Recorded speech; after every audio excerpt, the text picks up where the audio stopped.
ಧರ್ಮಸ್ಥಳ ಪ್ರಕರಣ ಮತ್ತು ಚಿನ್ನಯ್ಯನ ಹೇಳಿಕೆ ಬಂದಿದೆ.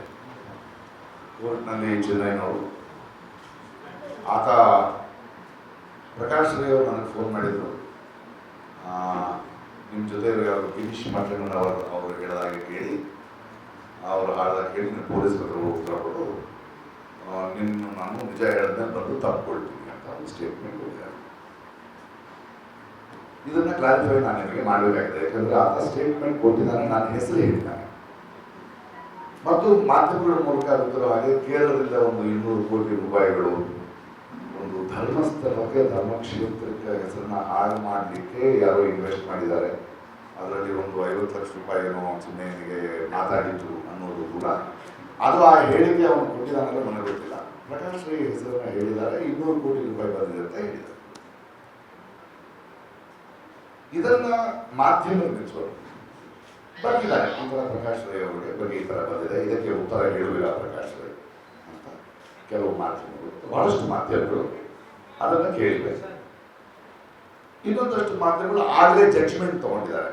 ಈ ಬುರ್ಡೆ ಗ್ಯಾಂಗಿನಲ್ಲಿ 200 ಕೋಟಿಯಲ್ಲಿ ಎಷ್ಟು ಬಂತು, ಇವನು ಈ ಹಿಂದೂ ವಿರೋಧಿ, ಇದರ ಒಂದು ಜಡ್ಜ್ಮೆಂಟ್ ಅಲ್ಲಾಗಿ ಬರ್ತಿದ್ದಾರೆ ಅವರು. ಓಕೆ, ನಾನು ಇಮಿಡಿಯೇಟ್ ಆಗಿ ನಾನು ಬೇರೆ ದೂರದಲ್ಲಿದ್ದೆ, ಇಮಿಡಿಯೇಟ್ ಆಗಿ ಬಂದು ಹೇಳಬೇಕಾಗಿತ್ತು. ಬಟ್ ಮೊನ್ನೆ ಇಡಬೇಕಾಗಿತ್ತು, ನಮ್ಮ ಇಂದಿರಾ ಲಂಕೇಶ್ವರ ತಿಳ್ಕೊಂಡಿದ್ದು ನಾನು ಬರೋಕ್ಕಾಗಲ್ಲ, ಇವತ್ತು ಬಂದೆ.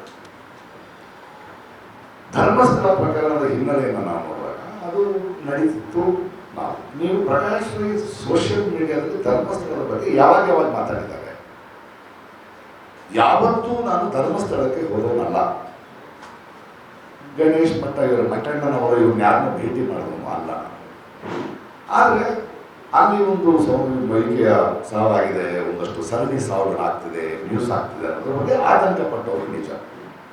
ದಿಢೀರಂತ ನಮಗೆಲ್ಲ ಗೊತ್ತಿಲ್ಲ ಹಾಗೆ ಒಬ್ಬರು ಬಂದು ಮಂಡ್ಯದಿಂದ ಒಬ್ಬರು ಬಂದಿದ್ದಾನಂತೆ, ಅವನು ಅಲ್ಲಿ ಕೆಲಸ ಮಾಡ್ತಿದ್ದಂತೆ, ಅವನು ಹೆಣೆಗಳನ್ನು ಹೂತು ಹಾಕಿದ್ದಾನೆ ಅಂತ ತಕ್ಷಣ ಎಲ್ಲ ಭಕ್ತರು ಎಲ್ಲರೂ ಡಿಸ್ಟರ್ಬ್ ಆಗಿದ್ದಾರೆ. ನಮ್ಮಂಥವ್ರು ಡಿಸ್ಟರ್ಬ್, ನಾನು ತುಂಬ ಸೋಷಿಯಲ್ ಆಗಿ ತೋರಿಸ್ತೀನಿ ಏನಿದು ಹಿಂಗಾಗ್ತದೆ ಅಂದಾಗ ನಾನು ನನಗೆ ನೆನಪಿರುವ ಹಾಗೆ ಮತ್ತು ನಿಮ್ಮ ದಾಖಲೆ ಇರುವಾಗ ಇಮಿಡಿಯೇಟ್ ಆಗಿ ಸರ್ಕಾರಕ್ಕೆ ಒತ್ತಾಯ ಮಾಡ್ತೀವಿ. ನೋಡಿ, ಅನವಸರವಾಗಿ ಯಾರೋ ಮಾಡಿದ್ದಾರೆ ಅಂತ ಕೆಲವರು ಶುರು ಮಾಡ್ಕೊಂಡಿದ್ದಾರೆ, ಅದನ್ನ ಇಂಪಾರ್ಟೆಂಟು. ಇದು ನಡೆದಿರೋದು ನಿಜ. ಇದರ ಬಗ್ಗೆ ಒಂದು SIT ತಂಡ ಮಾಡಿ ಅಂತ ಸಿದ್ದರಾಮಯ್ಯನವರು ಮಿಕ್ಕವರಿಗೆ ನಾವು ಒತ್ತಡ ಹಾಕ್ತೀವಿ. ಬಿಕಾಸ್ ನಾವು ಆಮೇಲೆ ಹಾಕಿದ್ಮೇಲೆ ಸರಿಯಾದವ್ರನ್ನ ಆಯ್ಕೆ ಮಾಡಿ ಅಂತೀವಿ. ಕೊನೆಗೆ ಮೊಹಾಂತಿ ಅಂತ ಭಾಳ ದಕ್ಷ ಅಧಿಕಾರಿನ ಮಾಡಿದಾಗ ನಾನೇ ಟ್ವೀಟ್ ಮಾಡ್ತೀನಿ, ಒಳ್ಳೆ ವಿಷಯ, ಒಳ್ಳೆ ಆಫೀಸರ್ ಹಾಕಿದ್ದೀನಿ. ಹೀಗಿರ್ಬೇಕಾದ್ರೆ ನನಗೆ ಒಂದು ಫೋನ್ ಬರುತ್ತೆ. ಮೊಹಂತಿ ಅವರು ಇನ್ನೂ ಈ ಚಿನ್ನಯ್ಯನ ಭೇಟಿ ಮಾಡಿಲ್ಲ, ಅವರು ಚಾರ್ಜ್ ತಗೊಂಡಿದ್ದಾರೆ. ನನಗೆ ಒಂದು ಬರುತ್ತೆ, ಗಿರೀಶ್ ಮಠಣ್ಣನವರಿಂದ ಫೋನ್ ಬರುತ್ತೆ. ಫೋನ್ ಅಂತೀನಿ, ಯಾಕಂದ್ರೆ ನನ್ನ ಫೋನ್ ಭಾಳ ಕಾರಣಗಳಿಗೆ ಭಾಳ ವಿಷಯಗಳಿಗೆ ಕರೀತಾರೆ. ರೈತ ಹೋರಾಟ ಕರೀತಿರ್ಬೇಕು ಏನು ಇಲ್ಲ, ಮಾಸ್ಕ್ ಒಬ್ಬ ವ್ಯಕ್ತಿ ಇದ್ದಾನಲ್ಲ, ಮಾಸ್ಕ್ ಅವಾಗ ಮಾಸ್ಕ್ ಇಲ್ಲ, ಒಬ್ಬ ವ್ಯಕ್ತಿ ಇದ್ದಾನಲ್ಲ, ಅವ್ನು ನನ್ನ ಜೊತೆ ಇದ್ದಾನೆ, ನಿಮ್ಮ ಜೊತೆ ಮಾತಾಡಬೇಕಂತೆ. ಹೇಗಿರ್ಬೋದು? ನನಗೆ ನಡೀತಾ ಇದೆ, ನೇರವಾಗಿ ನನಗೆ ಒಂದು ಎವಿಡೆನ್ಸ್ ಬರ್ತಾ ಇದೆ, ಕೊಡಿ ಫೋನ್. ತಮಿಳ್ನಲ್ಲಿ ಮಾತಾಡ್ತ, ಆದರೆ ಇವನು ನಮ್ಮ ಮಂಡ್ಯದವರು ಅಂತ ಇದ್ರಲ್ಲ ನಿಲ್ಸಿದ್ರು, ತಮಿಳ್ನ ಕೇಳಿಸ್ಬೋದು. ಏನಪ್ಪ ನಾವು ಒಳ್ಳೆ ಪಾಕ್ನು, ನನ್ನ ಯಾಕಪ್ಪ ನೋಡು, ಏನು ಗೊತ್ತು ನಿಮಗೆ? ಹಾಗಾಗಿ SIT ಫಾರ್ಮ್ ಮಾಡಿದರೆ ಹೋಗು ಸರ್, ಧೈರ್ಯ ಇಲ್ಲ ನನಗೆ. ನೋಡಪ್ಪ, ನನ್ನನ್ನು ಮೀಟ್ ಮಾಡೋದು ಬೇಡ, ನಿನಗೇನಾದ್ರು ಹೇಳ್ಬೇಕಾದ್ರೆ ನೀನು ರೆಕಾರ್ಡ್ ಮಾಡಿ ವಾಯ್ಸ್ ಕಳಿಸು, ನಾನು ಇಸ್ಕೆ ಇಮಿಡಿಯೇಟಾಗಿ ರೆಕಾರ್ಡೆಡ್ ವಾಯ್ಸ್ನಲ್ಲಿ ಏನೇನು ಬಡಬಡಿಸ್ದ. ನಾನು ನನ್ನ ಲಾಯರ್ಗೆ ಫೋನ್ ಮಾಡಿದೆ, ನೋಡಿ ಇಡೀ ದೇಶದಲ್ಲಿ ಮಾಧ್ಯಮಕ್ಕೆ ಯಾರಿಗೂ ಏನೂ ಗೊತ್ತಿಲ್ಲ, ನನಗೆ ನೇರವಾಗಿ ಫೋನ್ ಬಂದಿದೆ, ನಾವೇನು ಮಾಡಬೇಕೀಗ? ಇಮಿಡಿಯೇಟ್ ಆಗಿ ನಾನು ಆ ದಿನವೇ ಇವ್ರಿಗೆ ಫೋನ್ ಮಾಡಿದೆ, ನಮ್ಮ ಮೊಹಂತಿ ಅವರಿಗೆ. ಮೊಹಂತಿ ಸರ್, ಇದು ಫಾರ್ವರ್ಡು ಈ ಥರ ಇದೆ, ನಾನು ನಿಮ್ಮನ್ನು ಭೇಟಿ ಮಾಡಕ್ಕೆ ಬರ್ತಾ ಇದ್ದೀನಿ ಅಂತ ನೇರವಾಗಿ ಅಪಾಯಿಂಟ್ ತೊಗೊಂಡು ಬಂದರು. ನೀವು ಮಂಡ್ಯದವರ ತಮಿಳು ಮಾತಾಡ್ತಾರೆ, ಅದು ಯಾವ ಭಾಷೆ ಪ್ರಕಾಶ್, ಹಲವು ಭಾಷೆ ಮಾತಾಡ್ತಾರೆ, ಅದ್ರ ಜೊತೆ ತೆಲುಗು ಮಿಕ್ಸ್ ಆಗಿದೆ ಸರ್, ಇದು ವಿಷಯ, ನಾನು ಅವನು ಕರೆಸಿ ಮಾತಾಡ್ತೀನಿ, thank you for the information, it is helping me to investigate. ನಾನು ಕೊಟ್ಕೊಳ್ತೀನಿ. ಒಂದು ಸ್ವಲ್ಪ ದಿನ ಆದಮೇಲೆ ಕೇಳ್ತೀನಿ, ಏನಾಯಿತು ಸರ್? ಪ್ರಕಾಶ್, ಇನ್ಮೇಲೆ ಆ ಫೋನ್ಗಳು ತೊಗೋಬೇಡಿ, ನೀವು ಕಳಿಸಿದ್ರಿ, ಅವನು ಕರೆಸಿ ಮಾತಾಡಿದೆ, ಅವನೀಗ ರಿವರ್ಸ್ ಆಗ್ತಿದ್ದಾನೆ. Okay sir, thank you. So ಅವನು ಹೇಳಿರೋದು ಕರೆಕ್ಟು, ಅವನು ನಾನು ಫೋನ್ ಮಾಡಿದ್ದು ಕರೆಕ್ಟು. ಆದರೆ ಒಬ್ಬ ಪ್ರಜೆಯಾಗಿ ನಾನು ಇಮಿಡಿಯೇಟ್ ಆಗಿ ಇವರೇ ಮಾಡಿದ್ದಾರೆ ಅಂತ ಧರ್ಮಸ್ಥಳ ಆಂದೋಲನಕ್ಕೆ ಹೋಗಿಲ್ಲ, ಯಾರ ಜೊತೆ ಕೂತ್ಕೊಳ್ಳಿ. ಯಾಕಂದರೆ ಒಟ್ಯಾಂತರ ಭಕ್ತರು ಬರೋ ಸ್ಥಳ ಅದು. ಆ ಪ್ರಕರಣ ಧರ್ಮಸ್ಥಳದಲ್ಲೂ ನಡಿಬಾರ್ದು, ಬಿಡದಿಲ್ಲಿ ನಡಿಬಾರ್ದು, ಬೆಂಗಳೂರಲ್ಲಿ ನಡಿಬಾರ್ದು. ನಮಗೆ ಬೇಕಾಗಿರೋದೇನು? ಸೌಜನ್ಯ ಸತ್ತಿದ್ದಾಳೆ, ಇಷ್ಟು ಹೆಣ್ಮಕ್ಳು ಸರ್ ಮಾಡಿದ್ಯಾ? ಬೇರೆಯವರು ಬೇರೆ ಬೇರೆ ರಾಜಕೀಯ ಉದ್ದೇಶದಿಂದ ಅವ್ರು ಮಾಡಿದ್ದಾರೆ ಅಂದ್ಕೊಳ್ತೀವಿ, ಅವ್ರು ಮಾತಾಡ್ಕೊಳ್ಳಿ. ನಾನು ಯಾವ ಹೋರಾಟಕ್ಕೂ ಹೋಗಿಲ್ಲ. ಅವನು ಮಾತಾಡಿದ ಸಿನಿಮಾ ಆ್ಯಕ್ಟ್ರು ತಮಿಳವನು ಮಾತಾಡಿದಾನ, ಅವರನ್ನು ಗೊತ್ತಿದ್ದಾರೆ ಅಂತ ಹೇಳ್ಬೋದು. ಅದನ್ನು ನಾನು ಇಮ್ಮಿಡಿಯೇಟ್ ಆಗಿ SIT ತನಿಖೆಗೆ ಕೊಟ್ಟು, ಇದು ಸರ್, ಇದು ವಾಯ್ಸ್ ಸ್ಯಾಂಪಲ್ಸು, ಇದು ಕಳಿಸಿದ ವಿಷಯಗಳು ನಮಗೆ ಯಾಕೆ? ಯಾಕಂದ್ರೆ ನಾನು ನೋಡಿ ಈ ದೇಶದ ಪ್ರಜೆ, ನಾನು ಪ್ರಶ್ನಿಸೋ ಹಕ್ಕಿರುತ್ತೆ. ನಮ್ಮನ್ನು ಅದನ್ನು ಯಾವುದನ್ನು ನೋಡ್ಕೊಂಡು ಸುಮ್ಮನೆ ಕೂತ್ಕೊಳಕ್ಕಾಗಲ್ಲ. ಅದಕ್ಕೆ ಒಂದು ಸರ್ಕಾರ ಇದೆ. ನಮ್ಮ ದೇಶದಲ್ಲಿ ಕೋಟ್ಯಾಂತರ ರೂಪಾಯಿ ಜನರ ದುಡ್ಡನ್ನು ಖರ್ಚು ಮಾಡಿ ಪೊಲೀಸ್ ಅಕಾಡೆಮಿಗಳನ್ನ ಮಾಡಿ ಟ್ರೈನ್ ಮಾಡ್ತೀವಿ ಆಫೀಸರ್ಸ್ನ. ಈಗ ನಮ್ಮ ಮುಂದಿರುವ ಪ್ರಶ್ನೆ ಏನು? SIT ರಿಪೋರ್ಟ್ ಬಂದಿದೆ. ಒಂದು ಏನು ಕೊಟ್ಟಿರ್ಬೋದು, ಚಿನ್ನಯ್ಯ ಅಂತ ಒಂದು ಬಂದ, ಹಿಂಗೆ ಮಾಡ್ದ, ರಿವರ್ಸ್ ಹೋಗ, ಅವನ್ನ ಅರೆಸ್ಟ್ ಮಾಡಿ ಹೊರಟಿದ್ರು. ಅವನು ಜನರ ಮನೋಭಾವವನ್ನು, ಎಲ್ಲ ಪತ್ರಕರ್ತರನ್ನ, ಟ್ಯಾಕ್ಸ್ ಮನಿಯನ್ನು ಪೊಲೀಸ್ ಡಿಪಾರ್ಟ್ಮೆಂಟ್ಗೆ ಚಳ್ಳೆ ತಿಳಿಸಿದ್ದಾನೆ, ಹಚ್ಚಿದ್ದಾನೆ. ಅವನ ಮೇಲೆ ಅವ್ರು ನೋಡ್ಕೊಳ್ತಾರೆ. ಆದರೆ ಇನ್ನೊಂದು ರಿಪೋರ್ಟ್ ಬಂದಿದೆ SIT ಇಂದ, ಫಾರ್ ವುಮೆನ್ಸ್ ಕಮಿಷನ್ RTI ಹಾಕಿದ್ದಾರೆ. 30 ಹೆಣಗಳಿಗೆ ತಾಳೆ ಆಗ್ತಾ ಇಲ್ಲ ಬರೆಯಲು. ಇನ್ನೊಂದು ರಿಪೋರ್ಟ್ ಕೊಟ್ಟಿದ್ದಾರೆ, 417 ಸಾವು ನಡೆದಿವೆ, ಒಂದು ಬಾಲಕಿಯ ಸಾವು ನಡೆದಿದೆ. ನಮಗೇನು ಬೇಕು? ಯಾರು ಮಾಡಿರೋದು? ಇದು ಹೀಗಿರ್ಬೇಕಾದ್ರೆ ಅದಕ್ಕೆ ನಾನು ಉತ್ತರ ಕೊಡಬೇಕು. ಈ ಎರಡನೇ ಪ್ರಶ್ನೆಗಳಿದೆಯಲ್ಲ, ಬುರುಡೆಗೆ ಅನ್ಬೋದು, ಇದು ಏನು ಉದ್ದೇಶದಿಂದ ಹಿಂಗೆ ನೀವು ಆಂಟಿ ಹಿಂದೂ ಅಂತೀರಿ ಅಂತ ನನಗೆ ಗೊತ್ತಿಲ್ಲ. ಸತ್ತಿರೋದು ನಮ್ಮ ಹಿಂದೂ ಹೆಣ್ಮಕ್ಳೇ. ನಾವು ಅದನ್ನು ಕಂಡು ಹಿಡಿಬೇಕಾ? ಈ ಪ್ರಶ್ನೆ ಕೇಳಿದವನು ಆಂಟಿ ಹಿಂದೂ ಅನ್ಬೇಕಾ? ಇಲ್ಲಿ ಧರ್ಮ ಏನು ಬಂತು? ಒಬ್ಬರು ಬರೀತಾರೆ, ಪ್ರಕಾಶ್ ರೈ ಅವರು ದ್ವಂದ್ವ ಮನೋಭಾವ, ಅವರು ಧರ್ಮವನ್ನು ಒಪ್ಪಲ್ಲ, ಯಾವ ಧರ್ಮವನ್ನು ಒಪ್ಪಲ್ಲ, ಅವರು ಹೆಂಡತಿ ಪೂಜೆ ಮಾಡ್ತಾರೆ. ಅವ್ರು ಹೇಳಬೇಕು ದ್ವಂದ್ವ ಅದಲ್ಲ. ನನಗೆ ನಂಬಿಕೆ ಇಲ್ಲದಿದ್ರು ನನ್ನ ಹೆಂಡತಿ ನಂಬಿಕೆ ಇಲ್ಲ, ನನಗೆ ನಂಬಿಕೆ ಇದೆ, ಅವರೆಲ್ಲ ಗೌರವಿಸ್ತೀನಿ. ನಾನು ಮೂಗಾಂಬಿಕೆ ಟೆಂಪಲ್ ಹೋಗ್ತೀನಿ, ಅವ್ರು ಹೋಮ ಮಾಡಿದ್ರೆ ನೀವು ಚೆನ್ನಾಗಿರ್ಬೇಕು, ಮಗು ಚೆನ್ನಾಗಿರೋದು ಮಾಡ್ತೀನಿ. ನಾನು ಜಗಳ ಆಡಲ್ಲ ಅಲ್ಲಿ, ನನಗಿಲ್ಲ ಅಷ್ಟೇ. ಶಿರಡಿಗೆ ಹೋಗ್ತೀನಿ, ನಾನು ಗೆಳೆಯರಿದ್ದಾರೆ ದಕ್ಷಿಣ ಕನ್ನಡದಲ್ಲಿ, ಕೋಟ್ಯಾಧೀಶರಿದ್ದಾರೆ. ಒಬ್ಬರು ದೇವಸ್ಥಾನದ ಇದು ಮಾಡಿಸ್ತಾರೆ, 1 ಕೋಟಿ ರೂಪಾಯಿ ಖರ್ಚು ಮಾಡಿದ್ರು. ಅದರಲ್ಲಿ ಅವ್ರಿಗೆ ಮನಃಶಾಂತಿ ಇದೆ. ನನಗೆ 1 ಕೋಟಿ ರೂಪಾಯಿನ ರಂಗಭೂಮಿ, ಕೆಲವರು ಫೀಸು, ಕೆಲವರು ಮನೆ ಕಡೆಗೆ ಯೂಸ್ ಮಾಡ್ತಾರೆ. ಅದ್ರಲ್ಲಿ ನನಗೆ ಮನಃಶಾಂತಿ ಇದೆ. ಅವರವರ ಭಾವಕ್ಕೆ, ಅವರವರ ಭಕ್ತಿಗೆ ಇಲ್ಲಿ ಜಗಳ ಏನು ಬಂತು? ಅದು ಸರಿ, ಇದು ಸರಿ. ನಾನೇನು ಹೇಳ್ತಿದ್ದೀನಿ ಅಂದರೆ, ಚಿನ್ನಯ್ಯನ ಹೇಳಿಕೆಯನ್ನು ನಿಜ ನಿಮಗೆ ಹೇಳಿದೆ. ಬಟ್ ಈ ಕಿರುಚೋ ಮಾಧ್ಯಮಗಳಿದೆಯಲ್ಲ, ಬುರ್ಡೆ, ಇವನು ದ್ವಂದ್ವಾರ್ಥ, ಅದಕ್ಕೂ ಇದಕ್ಕೂ ಏನು ಸಂಬಂಧ? ಡಿಮಾನಿಟೈಸೇಷನ್ ಬಗ್ಗೆ ಕೇಳಿದ್ರೆ ಆಂಟಿ ಹಿಂದೂ ಅಂತಾರೆ, ಯಾಕೆ ಡಿಲಿಮಿಟೇಷನ್ ಅಂದರೆ ಆಂಟಿ ಹಿಂದೂ ಅಂತಾರೆ, ಪೆಟ್ರೋಲ್ ಬೆಲೆ ಜಾಸ್ತಿ ಆಯಿತು ಸರ್ಕಾರಗಳ ಹೆಂಗೆ ಹೇಳ್ತಾರೆ. ಯಾಕಿದು ಅಂದರೆ ನಾನು ಒಂದು ಸರ್ಕಾರವನ್ನು ವಿಚಾರ ಪ್ರಶ್ನೆ ಮಾಡ್ತಿದ್ದೀನಿ ಅಂತ.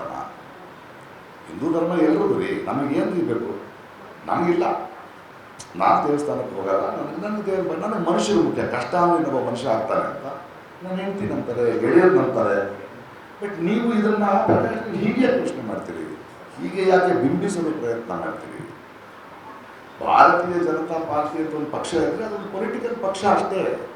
ಅದರಲ್ಲಿ ಬರೀ ಅದನ್ನು ಪ್ರಶ್ನಿಸಿದ್ರೆ ಆಂಟಿ ಹಿಂದೂ ಅಂದರೆ ಧರ್ಮಸ್ಥಳಕ್ಕೆ ಯಾಕೆ? ಒಂದು ನಿಮಿಷ, ಅವ್ರು ಧರ್ಮಸ್ಥಳಕ್ಕೆ ಯಾಕೆ ತರ್ತಿದ್ದಾರೆ? ನಾನು ಚಿನ್ನಯ್ಯನ ಹೇಳಿಕೆ ಧರ್ಮಸ್ಥಳಕ್ಕೆ ಅಪಪ್ರಚಾರ ಮಾಡಲು 200 ಕೋಟಿ ರೂಪಾಯಿ ನಾನು ಎಲ್ಲಿ ತಗೊಳ್ಳಿ? ಅಪಪ್ರಚಾರ ಮಾಡಲಿಕ್ಕೆ ಪ್ರಕಾಶ್ ರೈ ಇದ್ದಾನೆ ಅಂದರೆ ಯಾಕೆ ಹೇಳ್ತೀವಿ? ಅದನ್ನು ಅವನು ಸ್ಟೇಟ್ಮೆಂಟ್ ಕೊಟ್ಟಿದ್ದಾರೆ, ಉತ್ತರ ಕೊಟ್ಟಿದ್ದೀವಿ, ಇನ್ನೂ ಗೊತ್ತಿಲ್ಲ, ಕೋರ್ಟ್ನಲ್ಲಿದೆ. ನಾವೇನು ಯೋಚನೆ ಮಾಡಬೇಕು? ಹೆಣ್ಮಕ್ಳ ಬಗ್ಗೆ ಯೋಚನೆ ಮಾಡಬೇಕು, ಆ ಹೆಣ್ಮಕ್ಳ ಬಗ್ಗೆ ಯೋಚನೆ ಮಾಡಬೇಕು, ಅವ್ರ ಮನೆಯವ್ರ ಬಗ್ಗೆ ಯೋಚನೆ ಮಾಡಬೇಕು. ನನ್ನ ಪ್ರಶ್ನೆ ಅದು ಯಾರು ಇರಲಿ, ಕೋರ್ಟ್ನಲ್ಲಿದೆ. It is in court, we can take a judge, but we want answers for that. ಇದರ ಕ್ಲಾರಿಟಿ ಇದು ಈ ಕ್ಲಾರಿಟಿ ಇರಬೇಕಾದ್ರೆ ಆ ಕ್ಲಾರಿಟಿ ಸಿಗಿಸ್ತಿರೋ ಆ ಮಾಧ್ಯಮದವ್ರಿಗೂ ಹೇಳ್ತಾ ಇದ್ದೀನಿ, ದಯವಿಟ್ಟು ಅರ್ಥ ಮಾಡಬೇಡಿ. ನಾನು ಹೇಳ್ತಿರೋದು ನೋವು ಆ ಮಾಧ್ಯಮದವ್ರಿಗೆ ಹೇಳಿ, ಜನರಿಗೆ ಯಾಕೆ ತರ್ತಾರೆ ಹೇಳ್ಕೊಂಡು ಬರ್ತೀವಿ. ನಾನು ಧರ್ಮಸ್ಥಳದಲ್ಲಿ ನಾನು ಯಾಕೆ ಇರಲಿ, ಅಲ್ಲಿ ಹೋಗೇ ಇಲ್ಲ. ನಾನು ಒಂದೇ ಒಂದು ಸಲ ವೀರೇಂದ್ರ ಹೆಗ್ಡೆಯವ್ರು ನಾನು ಭೇಟಿ ಮಾಡಿದೆ, ಅದ್ಭುತವಾದ ಮನುಷ್ಯ. ನಾನು ಕರ್ಕೊಂಡೋಗಿದ್ರು ಮಂಗಳೂರಿನಲ್ಲಿ. ಅವ್ರು ತುಂಬ ಬ್ಯೂಟಿಫುಲ್ಲಾಗಿ ಮಾತಾಡಿ ಫಲಹಾರ ತಿಂದು, ನಿಮ್ಮ ನಟನೆ ಚೆನ್ನಾಗಿದೆ, ಒಳ್ಳೆ ಹೆಸರು ನಿಮಗೆ ಅಂತ ಹೇಳೋದು. ನಮಗೆ ಯಾಕೆ, ನಾವು ಬೇರೆ ಕೆಲಸ ಇಲ್ಲ. ಬಟ್ ಇವ್ರು ನೋಡಿ ಈ ಏನು ಅನ್ಕೊಂಡಿದ್ರೆ ನಾವು ಇದನ್ನು ಹೆಂಗೆ ತಿರುಚಿ, ಅವ್ರಿಗೆ ಧರ್ಮಸ್ಥಳದ ಮೇಲೆ ಪ್ರೀತಿ ಇಲ್ಲ, ಧರ್ಮದ ಮೇಲೆ ಪ್ರೀತಿ ಇಲ್ಲ, ಇವನನ್ನೇ ಹಿಂಗೆ ಸೇರಿಸಿ ಕೆಡಿಸುತ್ತಾರೆ. ಅದು ಯಾರಿಗೋಸ್ಕರ ಮಾಡ್ತಿದ್ದಾರೆ?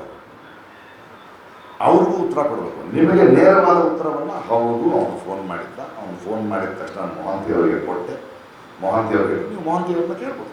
SIT ಚೀಫ್ ಇದ್ದಾರೆ, ಅವರು ವೆರಿ ಗುಡ್, ತುಂಬ ಒಳ್ಳೆ ಅವ್ರು ಕರೆಕ್ಟಾಗಿ ಮಾಡಿರ್ತಾರೆ ಏನು ಮಾಡಿದ್ರು, ಅವ್ರ ಮೇಲೆ ನಂಬಿಕೆ ಇದೆ.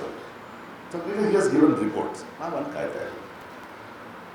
ಇದನ್ನು ನೇರವಾಗಿ ಕೇಳಿದ ಮಾಧ್ಯಮಕ್ಕೆ ಈ ಉತ್ತರ ಮತ್ತು ತಿರುಚಿ ಬೇರೆ ಉದ್ದೇಶಕ್ಕೆ, ಅವರಿಗೆ ಧರ್ಮ ಬೇಕಾಗಿಲ್ಲ, ಇನ್ನೊಂದು ಬೇಕಾಗಿಲ್ಲ, ಧರ್ಮಸ್ಥಳ ಬೇಕಾಗಿಲ್ಲ, ಅಲ್ಲಿಗೆ ಬೇಕಾಗಿರೋ ಅನ್ಯಾಯ ಬಗ್ಗೆ ನ್ಯಾಯ ಬೇಕಾಗಿಲ್ಲ, ಅವರು ಇದನ್ನು ನನ್ನ ಹೇಳ್ಕೊಂಡ್ಬಂದು ಚಿನ್ನಯ್ಯ ಮಟ್ಟಣ್ಣನವರು ಇವರೆಲ್ಲ ಒಂದು ಬುರುಡೆ ಗ್ಯಾಂಗು, ಇವರು 200 ಕೋಟಿ ತೊಗೊಂಡಿದ್ದಾರೆ. 200 ಕೋಟಿ ಎಡ್ಸಕ್ಕೆ ಬರುತ್ತೇನ್ರಿ?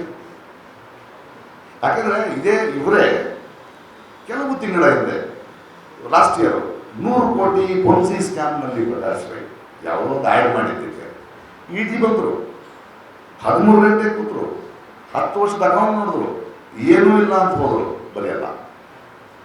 ED ಬಂದು ಅರೆಸ್ಟು ನಾಳೆನೇ ಅರೆಸ್ಟು. ಅದಾದ ತಕ್ಷಣ ಬೆಟ್ಟಿಂಗ್ ಆ್ಯಕ್ಟ್ ಫ್ಯಾಮಿಲಿ ಪೆನಾಲ್ಟಿ ಹೋದೆ. ಏನು ಸ್ವಾಮಿ ಎಲ್ಲಿದೆ ಹೇಳಿ, ಮಾಡಿ ತೋರಿಸಿ, ಮನಿ ಟ್ರಯಲ್ ತೋರಿಸಿ, ಏನೂ ಇಲ್ವಲ್ಲ, ಅಲ್ಲ ಕಂಪ್ಲೇಂಟ್ ಕೊಟ್ಟರೆ ಕರೆದಿದ್ದೀವಿ. ಸರಿ, ಕರೆದಿದ್ದಾರೆ ಅಂದರೆ 100 ಕೋಟಿ 150 ಕೋಟಿ, ಈಗ 200 ಕೋಟಿ. ನನಗೆ ಅಭ್ಯಾಸ ಆಗುತ್ತೆ, ನೆಕ್ಸ್ಟ್ ಟೈಮ್ ನಾವು 500-600 ಕೋಟಿ ಮಾಡಿ ಅಂತ ಅರ್ಥ ಆಗ್ತಾನಲ್ವಾ. ಸೊ ನಾವು ದೇಶದಲ್ಲಿ ನಾವು ಪ್ರಜೆಗಳು ಪ್ರಶ್ನೆ ಕೇಳ್ತಾನೆ ಇರಬೇಕು. ಯಾಕಂದರೆ ನಮ್ಮ ಸರ್ಕಾರ, ನಮ್ಮ ಹಣ, ನಮ್ಮ ಮಕ್ಕಳಿಗೆ ಅನ್ಯಾಯ ಆಗ್ತಾ ಇದೆ ಅಂದಾಗ ಆ ಕೇಳೋರ್ನೂ ನೀವು ಹಿಂಗೆ ತಿಳ್ಕೊಂಡು ಅದರಿಂದ ರಾಜಕೀಯ ದುರುದ್ದೇಶ ಇದೆ. ನಾನು MLA ಆಗಬೇಕಾಗಿಲ್ಲ, MP ಆಗಬೇಕಾಗಿಲ್ಲ,